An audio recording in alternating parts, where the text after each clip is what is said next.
사무엘하 19장 16절로부터 30절까지 말씀 가운데에서 사무엘하 19장 16, 17절 두 절을 먼저 봅시다. 시작.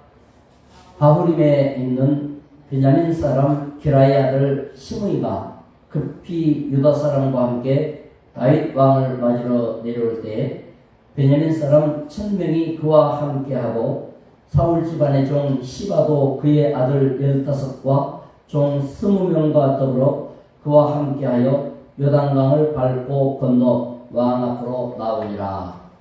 반란이 진압됐고 요단강 건너 도망갔던 다윗이 아직 돌아오지 않았고, 이제 돌아오는 과정에서 다윗을 향해서 이제 반응을 보이는 사람들의 모습이에요. 이제 지도자가 일 복잡하게 얽혔을 때 보면 섭섭한 사람, 억울한 일, 마음에 맺히는 그런 사건들이 많아요. 이제 회복이 되고 다 수습이 되면 힘을 다시 가졌으니까 못된 놈들을 척결하고 막 이렇게 하고 싶은 마음들이 많이 있어요. 그 내용들이 지금 나옵니다. 다시 왕이 됐단 말이에요. 그러니까 사람들이 왕을 맞으러 이제 강을 건너서 막 쫓아나오기 시작하는 거예요. 그 중에 우리가 읽은 예는 뭐냐면, 다윗이 도망갈 때, 그때 신발도 못 신고 도망갔거든요. 베냐민 사람, 사울왕은 베냐민 사람이에요. 그러니까 죽은 사울왕의 종친들이죠. 그 중에 부자 시므이라는 사람이 막 돌을 던지고 티끌을 날리고 쫓아오면서 다윗을 깡패라고, 주인을 배반한 종이라고, 다윗이 사울을 죽인 게 아닌데도 살인자라고 이러면서 다윗을 저주하는 사람이 있었어요. 그 사람이 지금 다윗이 다시 왕이 돼갖고 돌아오니까 쫓겨나갈 때는 다시는 못 돌아올 줄 알았는데, 그리고 막 저주했죠. 그때 하마터면 죽을 뻔한 걸 다윗이 아니다, 저 저주를 내가 듣고 저 말을 내가 감당을 하면 하나님이 불쌍히 여겨 나를 용서하고 다시 돌아오게 하실 것 같으니까 내가 당해야 되겠다, 내믿어라. 이 사랑하는 사람이 다시 왕이 돼서 돌아오니까 가슴이 철렁할 거 아니에요? 그러니까 쫓아나온 거예요. 그런데 그냥 온 게 아니고 자기 족속 1000명을 데리고 온 거니까 여차지 가면 다윗하고 한판 붙을 판이에요 지금. 그리고 나와서 왕을 환영하러 나오니까 겉으로 보면 다윗 왕을 환영하고 굴복하는 것 같지만 내 마음으로는 찾아가면 한판 이래도 죽고 저래도 죽을 것 같으면 한판 붙고 죽자 이렇게 하고 1000명을 데리고 온 거거든요. 다윗으로서도 이제 그런 상황이니까 이 다윗의 장군 아비새 장군이 저놈을 왕이여 내가 죽이겠습니다. 왕이 도망갈 때 저주하던 놈이 회복하니까 쫓아나와가지고 아부합니다. 죽이겠습니다. 그때 다윗이 죽이지 말라 그래요. 용서해 주는 거예요. 시므이가 잘못했습니다, 용서를 비는 것도 진심이 아니고 다윗이 봐줘라, 용서해라, 이것도 사실은 진심이 아니에요. 이 겨우 반란 수습됐는데 또 1000명하고 전쟁 붙어가고 반란 또 일어나면 이 꼴이 말이 아니니까 그냥 말썽을 덮는 거예요.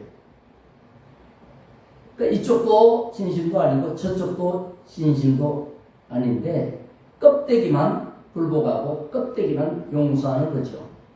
그래도 어쨌건 이 일을 통해서 수습이 됩니다. 용서를 비는 시므이가 용서를 받았으니까 수습된 거 아닙니까? 그래서 속이 완전히 사죄하는 마음으로 변하지 않았어도 껍데기라도 용서를 빌면, 우리 주님이 뭐라 그러셨냐면 내가 제단에다가 제물을 바치려다가 형제하고 원망 들을 만한 일이 생각나면 가서 사화해라, 화해해라. 그런 다음에 제물을 드려라. 화해가 중요한 거예요. 그래서 화해를 했습니다. 자, 이때에 또 한 사람이 나오는데 누구냐? 사울왕은 아들이 요나단이었고 다윗 친구죠. 그 친구 아들 절름발이 무비보셋이 있단 말이에요. 그 가문에 종이, 사람 이름이 많이 나오니까 헷갈리죠. 종이 있어요. 종, 시바. 사울의 재산을 사울의 손자한테 다 줬거든요, 다윗이. 근데 그 종이 다윗 도망갈 때 와가지고 뭐라 그래요? 선물을 많이 갖고 와서 사울의 손자가, 야, 하나님이 다윗을 내쫓았다. 이제 내가 왕이 될 거다라고 말했습니다. 이간시켰잖아요. 그리고 다윗에게 선물을 많이 줘서 도망가는 다윗 병사들에게 힘이 됐단 말이에요. 다윗이 돌아오는데 무비보셋이 나오는 거예요.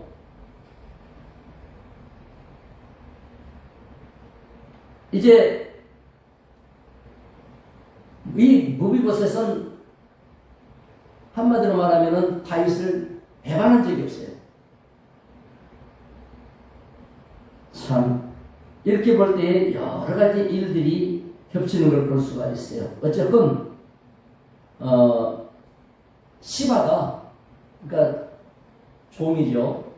사울왕의 종이었던 시바가 다윗을 맞으러 와서 배를 대고 준비하고 배를 타고 건너게 하고 이렇게 막 호의를 베풉니다. 왜냐?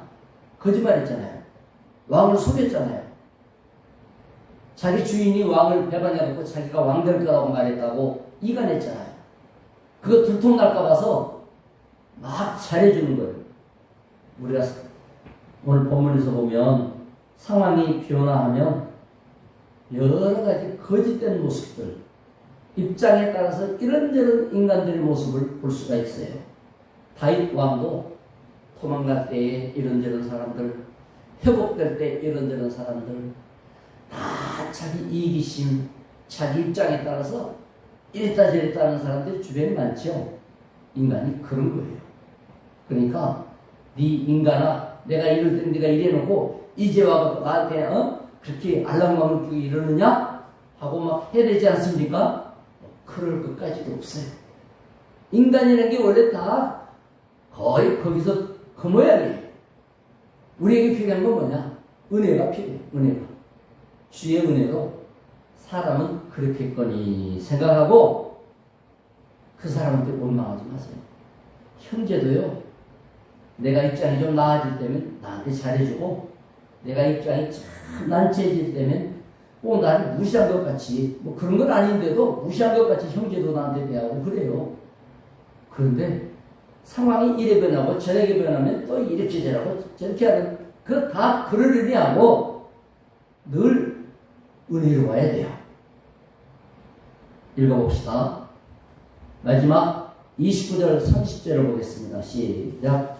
왕이 그에게 이르되 내가 어찌하여 또 내 일을 말하느냐? 내가 이르노니 너는 시바와 밭을 나누라 하니 무비보셋이 왕께 아뢰되 내 주 왕께서 평안히 왕궁에 돌아오시게 되었으니 그로 그 전부를 차지하게 하옵소서 하니라. 이제 왕이 강을 건너가는 과정에서 사울 왕의 손자죠. 친구 아들. 지난 정권의 왕족 절름발이 무비보셋이 왕을 환영하러 나옵니다. 그런데 성경은 이 친구 아들, 다윗의 친구 아들이죠. 다윗이 맹세했어요. 요나단이 뭐라 그래요? 네가 왕이 될 거야. 내가 지금 왕자지만 왕은 다윗 네가 될 건데 왕이 되면 내 자식들을 돌봐줘라 이랬죠. 그래서 맹세하고 약속했어요. 그런데 그 자식이 다윗 왕이 도망갈 때 이제는 자기가 왕이 될 거라고 하는 그런 이간질을 받았잖아요. 다윗 왕은 그 이간질을 들을 때, 어려울 때 이간을 받으면 더 쉽게 넘어갑니다. 선입견이 생겨가지고 친구 아들이 쩔뚝거리면서 와서 절을 하고 환영을 할 때 한마디 하는 거예요. 아니, 너는 내가 도망갈 때 좋아했다면서, 네가 왕이 된다고 했다면서, 이런 마음으로 내가 도망갈 때 너는 왜 안 도망가고 왕궁에 남아있었냐? 도성에 남아있었냐? 네 속 다 보인다.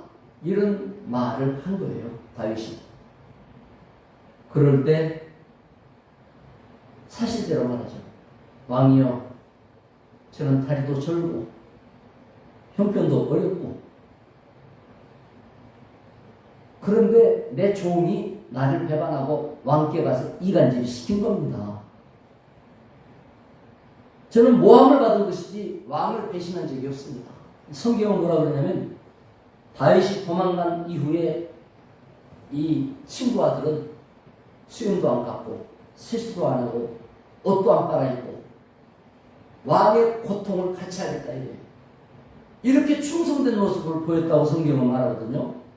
그러니까 가가지고 왕한테 자기 주인을 배신자로 모함한 이런 인간하고 모함을 받아가고 욕을 먹으면서도 끝까지 왕에게 충성을 했던 친구 아들하고 성경은 딱 비교해 놓고 있잖아요. 사실은 그렇게 하나님 알고 계신 거예요. 하나님 알고 계신 거예요. 다윗 왕이 못 알아봤던 거죠. 때때로 우리가 못 알아볼 수 있어요. 지혜가 발동되지 않을 수 있어요. 다윗 왕도 그랬습니다. 그래도 하나님은 알아주신 겁니다. 다윗 왕은 내막을 알지 못하고, 한 놈은 자기 주인이 왕을 배신해갖고 이제 내가 왕 됐구나 좋아했다 그러고, 또 한 놈은 와가지고 저는 왕을 배신한 적이 없습니다. 저놈의 종이 나를 배신해갖고 모함했습니다. 이 말이 맞는지 저 말이 맞는지. 그러니까 다윗 왕이 뭐라 그래요? 재산을 반으로 나눠 가져라 이렇게. 왜냐하면 모함을 했어도 자기 먹여주고 막 높여준 이 사람도 필요하고, 모함하지 않고 충성되게 배반하지 않고 다윗 왕에게 충성했던 이 사람도 필요하니까 머리가 헷갈리니까 다윗이 반을 재산을 나눠라. 충성된 무비보셋이 뭐라고 해요? 왕만 무사하면 되는 것 아닙니까? 내 재산 배신한 저 종한테 다 줘도 좋습니다. 나는 왕만 살아 계시면 됩니다. 야, 진짜 멋진 왕의 손자 아닙니까? 죽은 왕의 손자. 다윗 왕은 이런 혼란 속에서 이런 사람 저런 사람을 보게 됐고 경험하게 됐어요. 우리가 많은 일들을 겪지요. 그러다가 보면 나한테 잘해주는 사람, 그 기회로 모함하는 사람, 그 기회로 자기 이득 빼먹는 사람, 자기 출세기를 노리는 사람, 별의별 사람 우리가 다 보았지 않습니까? 결국은 뭐죠? 내가 믿음을 딱 오해 잡고 믿음에 서는 일, 성령의 인도를 받고 지혜를 유지하는 것이 참 중요하구나. 어떤 경우가 있어도 흔들리지 않아야 되겠구나. 믿음 잘 지키면 하나님이 복 주시게 되어 있어요.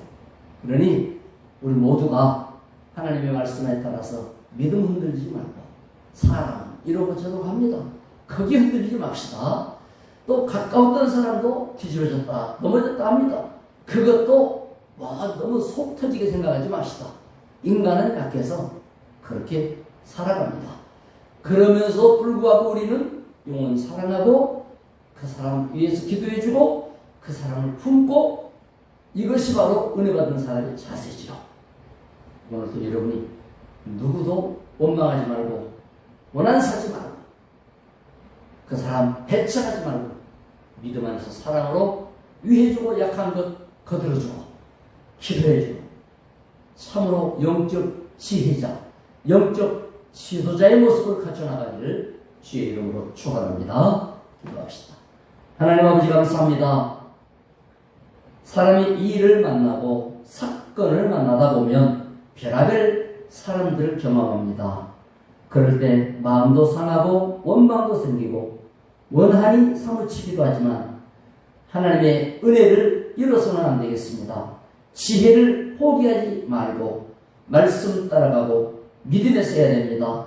우리가 그와 같아서 하나님의 은혜 가운데에 주님 나라를 감당하고 영혼을 사랑하는 아름다운 영적 지도력을 갖도록 도와주시옵소서. 기도할 때마다 응답받게 도와주시고 성령님 주장하시는 복된 날로 인도해 주시옵소서. 예수님의 이름으로 기도드리옵나이다. 아멘. 각자 기도하시기 바랍니다.